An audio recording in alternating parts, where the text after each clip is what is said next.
The text arrived between helping customers at my boutique. I'm leaving you and moving to Miami with my 20-year-old girlfriend. I've already emptied our joint account, haha. My hands didn't shake as I read it. My voice didn't waver as I helped Mrs. Peterson pick out a scarf. The only sign that my husband of 12 years had just nuked our marriage via text was a slight tightening around my eyes. I waited until Mrs. Peterson left, her purchase wrapped in our signature silver paper, before typing my response. Good luck. My name is Claire, and at 38, I'd just received the most callous goodbye in history. But while Mark was probably gloating over his grand exit, imagining me in tears over his betrayal, I was calmly locking up my boutique for the day. The signs had been there for months. The late nights at work that never matched his pay deposits, the sudden password changes on his phone, the way he'd started going to the gym religiously, buying new clothes, trying to recapture his youth. 3 months ago, I'd found a receipt for dinner for two at an expensive restaurant on a night he'd claimed to be working late. That same evening, I'd opened a separate bank account at a different bank. A week later, when he mentioned wanting to combine our accounts to simplify things, I'd agreed cheerfully while moving my personal savings to the new account. The joint account he'd just emptied? It contained exactly enough to keep him from getting suspicious, about 2 months' worth of regular deposits. The rest was safely tucked away, along with detailed records of every suspicious transaction he'd made over the past year. My phone buzzed again. Don't bother begging. Melissa and I leave tomorrow. I'll send for my things later. Melissa. The new receptionist at his office. I'd met her at the company Christmas party, watched her laugh too loudly at Mark's jokes, noticed how she'd touched his arm when she thought no one was looking. She was young enough to be his daughter, naive enough to think she was special. I didn't respond to his text. Instead, I called my lawyer, the one I'd consulted 2 months ago when I'd found the hotel charges on our credit card statement. It's time, I said simply. He just made his move. The papers are ready, she replied. I'll file them first thing tomorrow. Do you want me to have him served in Miami? No rush. Let him think he's won first. Another text from Mark. I know this must be hard for you. You're not getting any younger after all. At least you have your little shop to keep you busy. My little shop. The successful boutique I'd built from scratch. The one that generated more income than his middle management position. The one whose profits I'd carefully kept separate from our joint finances. I smiled, thinking of the certified letters that would greet him in Miami. Let him enjoy his moment of triumph. I spent that evening in our house. My house, since I'd inherited it from my grandmother, and kept it in my name despite Mark's repeated suggestions to add him to the deed. Another lucky instinct that had paid off. While organizing the paperwork my lawyer would need, I found our wedding album. Mark looked so different then, before his midlife crisis had turned him into a caricature of his former self. These days he wore shirts too tight for his softening middle, tried too hard to connect with the 20-somethings at his office, used slang that sounded ridiculous coming from a man of 45. My phone kept buzzing with texts from him, each one more condescending than the last. I've been planning this for months. Melissa understands me in ways you never could. You'll be fine. Maybe you'll find someone more your own age. Already told my family. They agree we grew apart. It's nobody's fault, really. I screenshotted each message, adding them to my evidence folder. Let him dig his hole deeper. My lawyer would love his casual admission of premeditation, his gleeful announcement about emptying our account. The last text caught my attention. BTW, I used the joint card to book our flights and hotel. Consider it my parting gift, LOL. Perfect. I called the credit card company. Mrs. Harrison speaking. I need to report fraudulent charges and cancel a card immediately. Of course, ma'am. Can you identify the charges? 2 first-class tickets to Miami booked today. Hotel charges at the Royal Palm. And I'll need to remove my husband as an authorized user.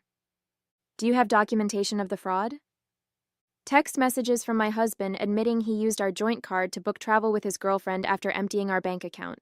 I'll be happy to forward them. The representative's professional tone couldn't quite hide her satisfaction as she canceled the charges. Mark and Melissa would arrive at the airport tomorrow to find their tickets invalidated, their hotel reservation canceled. My phone buzzed again. Don't worry about the house. I'll let you stay there until you find something smaller. I actually laughed out loud at that one. Did he really think he had any claim to my grandmother's house? Had his ego grown so large that he'd forgotten whose name was on the deed? Another buzz. And I know the shop means a lot to you. We can work out a fair payment for your half. My half. Of my business. That I'd built myself, funded myself, grown myself, while he complained about my long hours and called it my hobby. I poured a glass of wine, the good stuff I'd been saving for a special occasion. This qualified. Tomorrow, Mark would learn some hard truths about property law and separate assets. But tonight, I'd enjoy the quiet and plan my next chapter. Morning brought a flurry of increasingly angry texts from Mark. What the heck did you do to our credit card? The airline won't honor our tickets. The hotel canceled our reservation. Answer me. I silenced my phone and headed to my boutique. Friday was always our busiest day, and I had a new shipment of designer handbags to unpack. Life goes on, even when your husband runs off with a receptionist young enough to be his daughter. Around noon, his mother called. Claire, dear, Mark told us everything. About how controlling you've been, how you drove him away. He says you're being vindictive now, causing problems with his travel plans. I put her on speaker while I arranged a window display. Did he mention emptying our joint account and charging tickets for him and his girlfriend on our credit card? Silence. Then, well, he said you left him no choice, that you'd been cold and distant. Barbara, I have his texts. Would you like me to read them to you? The one where he bragged about taking our money? Or maybe the one where he mocked my age? Another pause. He did seem a bit cruel. I told him that text message was inappropriate. I appreciate the call, Barbara. I've always liked you, but I think it's best if we end this conversation now. My lawyer has advised minimal contact with Mark's family during the proceedings. Proceedings? Already? Goodbye, Barbara. By late afternoon, Mark's sister Amanda was spreading family gossip through mutual friends. Apparently, Mark and Melissa were stuck at a budget motel near the airport, their Miami dreams temporarily derailed. He'd tried using his personal credit cards, but those had been maxed out for months. Another red flag I'd noticed. My lawyer called with an update. The emergency hearing is scheduled for Monday. Given his admission of emptying the joint account and the documented credit card fraud, we're in a strong position to freeze all remaining assets. Has he been served yet? Not yet, but he'll get the papers at his new motel address. Speaking of which, his girlfriend's social media is providing excellent evidence.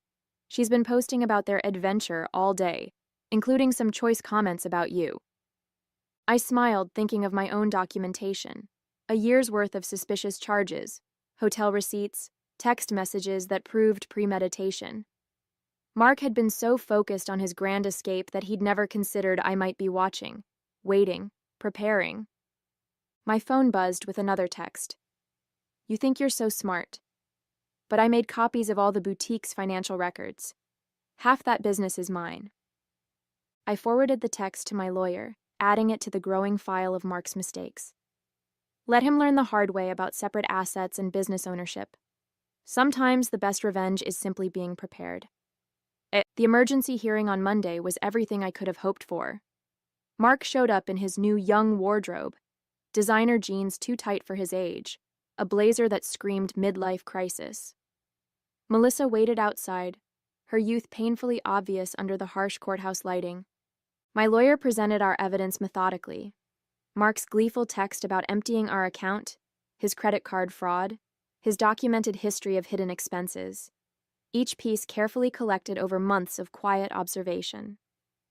Your Honor, Mark's hastily hired lawyer attempted, my client admits to some rash decisions, but Mrs. Harrison's actions have been vindictive and calculating.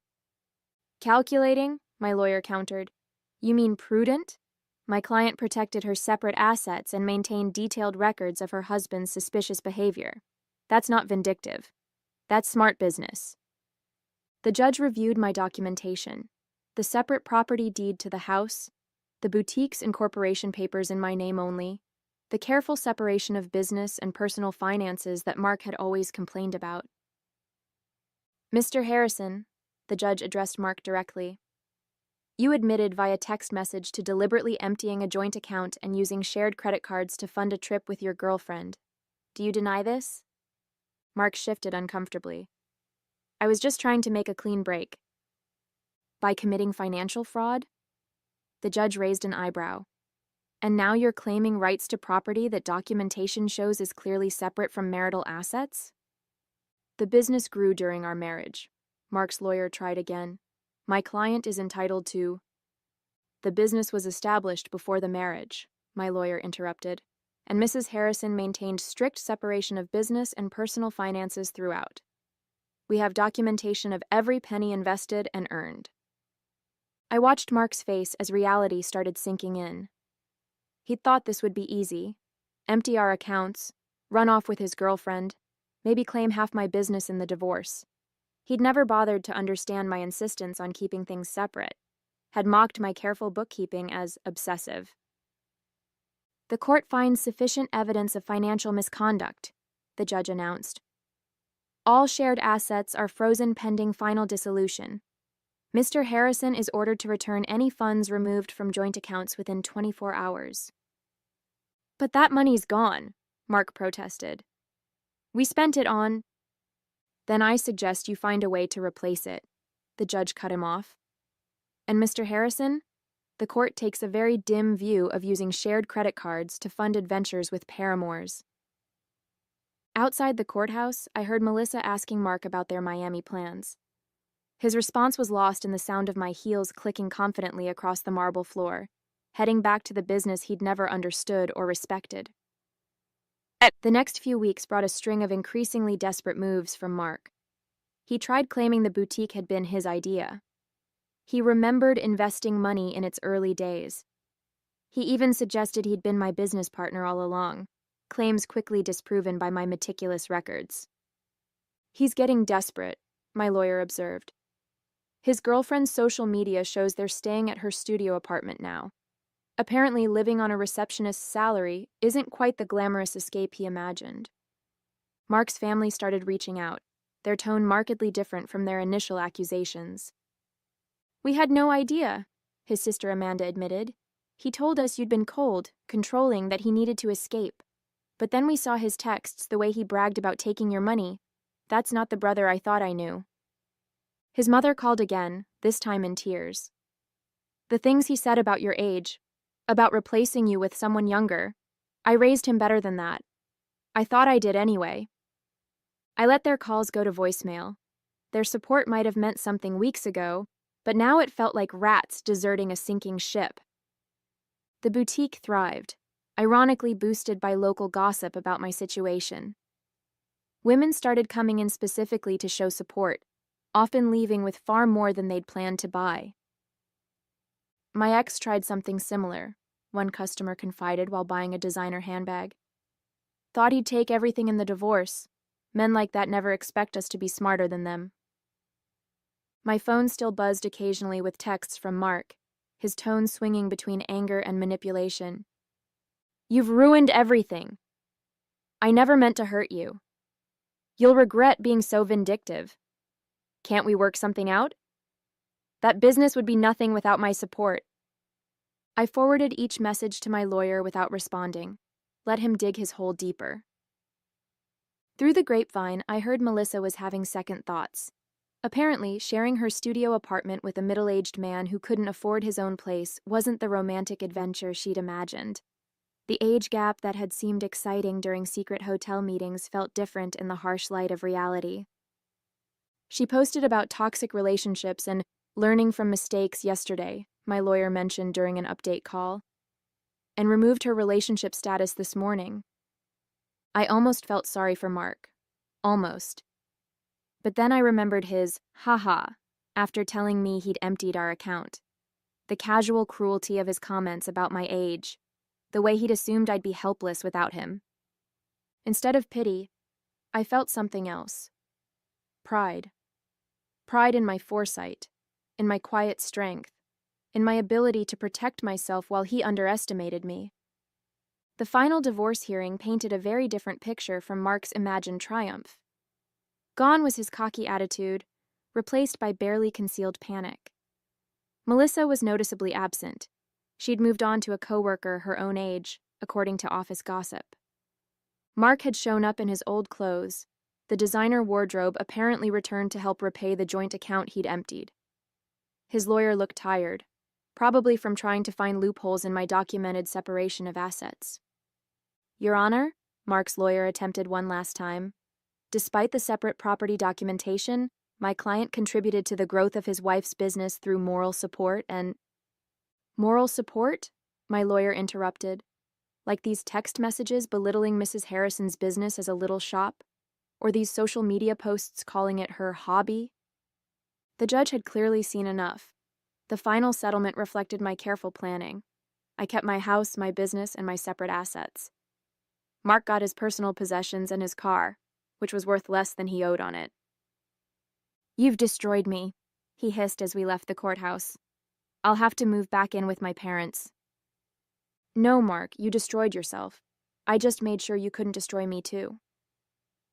His mother was waiting outside, ready to drive him to her house, his new home at 45. The irony of his situation wasn't lost on anyone. The man who'd mocked my age was now living in his childhood bedroom, while I continued running my successful business. You planned this all along, he accused. You knew this would happen. No, I just paid attention, and unlike you, I understood the value of keeping good records. His mother stepped between us. That's enough, Mark. You've embarrassed yourself enough already. As they walked away, I heard her start in on him. Honestly, what were you thinking? A 20-year-old? Emptying bank accounts? Sending those horrible texts? I watched them disappear into the parking lot, feeling nothing but relief. Mark had thought he was writing the ending to our story with that cruel text. Instead, he'd merely set my carefully laid plans in motion. My phone buzzed, not with texts from Mark this time, but with notifications of new orders from my boutique's website. Life was moving forward, just not in the direction he'd imagined. Part 3, Segment 1, 600 words. 6 months after the divorce was finalized, my boutique had expanded to a second location. The irony wasn't lost on me. While Mark struggled to rebuild his life, the little shop he'd dismissed was thriving. I'd hired 3 new employees and launched an online store that was gaining traction nationally. News of Mark's situation trickled back through mutual acquaintances. He'd tried dating apps but found women his age weren't interested in a middle-aged man living with his parents. Younger women, having heard about his history through office gossip, steered clear. Melissa had apparently warned her friends about him, sharing screenshots of his desperate attempts to win her back after she'd left. His career suffered too. The company's HR department had launched an investigation into his relationship with a subordinate, resulting in a formal reprimand. The promotion he'd been expecting went to someone else, someone who didn't have a history of inappropriate relationships with reception staff. He tried to claim age discrimination, Amanda told me during an unexpected visit to the boutique. Said they were punishing him for dating someone younger. HR just added that complaint to his file. I was surprised to see his sister in my store, but her presence spoke volumes about how thoroughly Mark had alienated his own family. I know we didn't support you at first, she admitted, running her fingers over a silk scarf. He played the victim so well, but watching how he handled everything, how he acted afterward, I'm ashamed we ever believed him. My lawyer kept me updated on Mark's continued attempts to challenge the divorce settlement. Each petition was denied, his claims of unfair distribution dismissed, based on the evidence of his own actions. He actually tried arguing that his text about emptying the account was just a joke, she told me, laughing. The judge asked if "haha" made theft less illegal. The boutique's success brought unexpected validation. Local business magazines wanted to feature my story, not as a scorned wife, but as a savvy businesswoman who'd protected her interests. Young entrepreneurs asked for advice about keeping business and personal finances separate. The best protection is preparation, I told one young woman who reminded me of Melissa. And always trust your instincts. Mark's mother called occasionally, usually after he'd done something particularly self-destructive. He'd tried online gambling, hoping for a quick fix to his financial problems. He'd gotten involved with a pyramid scheme that promised fast returns. Each attempt to recover his former lifestyle just dug him deeper into trouble. I don't know where we went wrong with him, she sighed during one call. His father and I offered to help him get back on his feet if he'd just take responsibility for his actions. But he's still blaming everyone else. You, Melissa, his company, the judge. I listened politely but maintained my distance. Their family drama wasn't my problem anymore. My life had moved forward, filled with plans for a third boutique location and a possible expansion into luxury accessories. The only reminder of Mark's impact on my life was a framed screenshot hanging in my office, his final text before I blocked his number. Have fun with your little shop.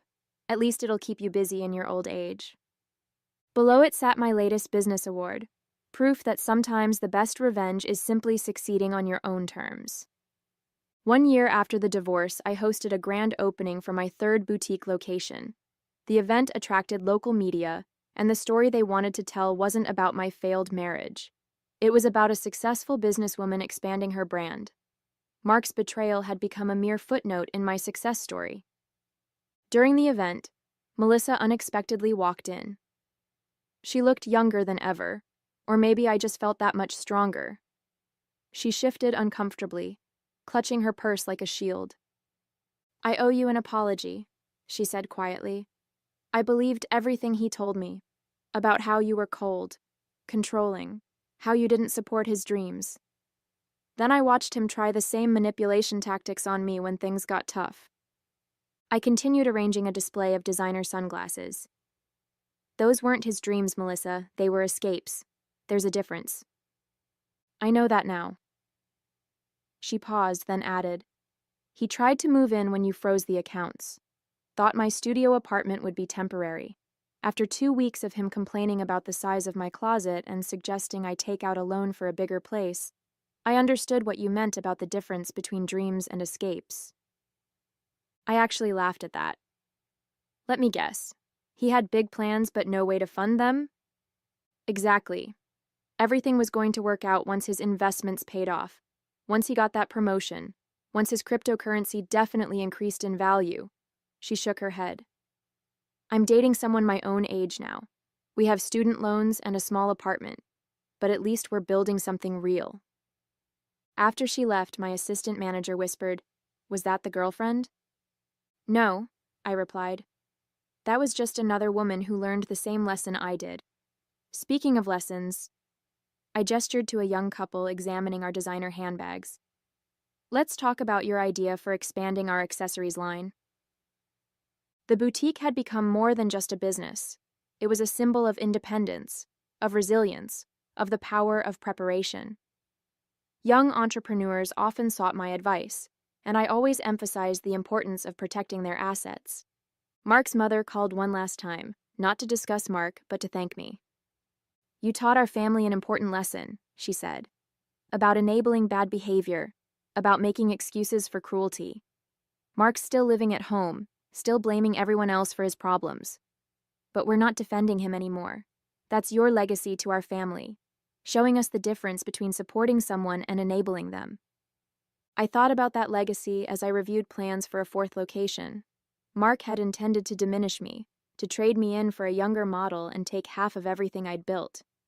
Instead, he'd inadvertently pushed me to become even stronger, more successful. My phone buzzed with a text from my lawyer.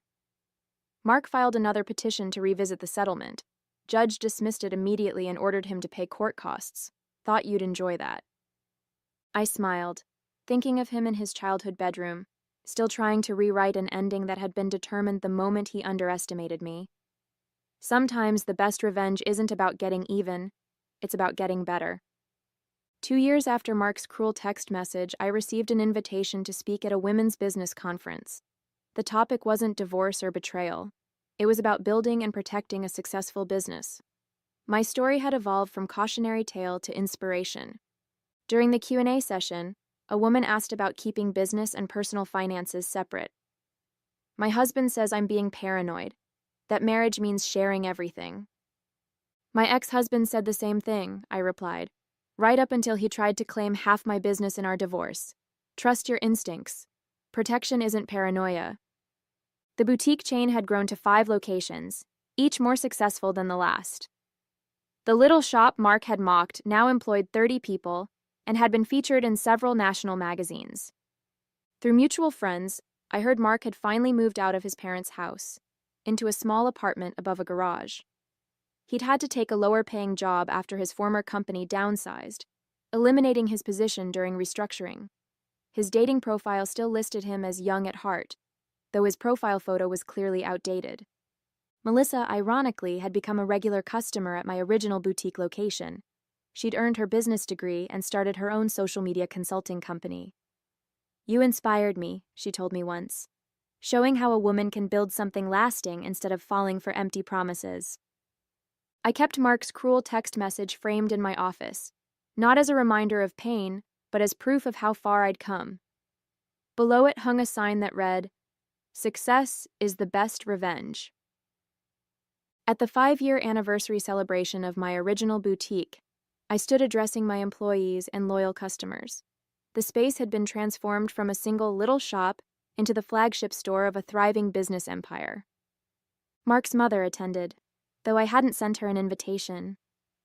She waited until the crowd thinned to approach me. "I saw Mark yesterday," she said, smoothing her designer dress, one she'd bought from my store. "He was talking about his glory days, about the life he could have had. He still doesn't understand that he didn't lose everything in the divorce. He threw it away." I thought about that text message, his casual cruelty, his assumption that I would crumble without him, how he'd expected me to beg, to break, to prove him right about my desperation. Instead, I'd built something stronger than before. Each new boutique location was a testament to what women could achieve when they stopped dimming their light for insecure men. The young saleswoman I'd hired last month, coincidentally also named Melissa, came over with a question about the new inventory system I'd implemented. As I explained the process, I caught a glimpse of my reflection in the store window. I saw what Mark had failed to see 5 years ago. Not a woman getting older, but one getting wiser, stronger, more successful. His cruel text message had meant to be an ending. Instead, it had been a beginning, not just for me, but for every woman who heard my story and realized she deserved better than someone else's midlife crisis.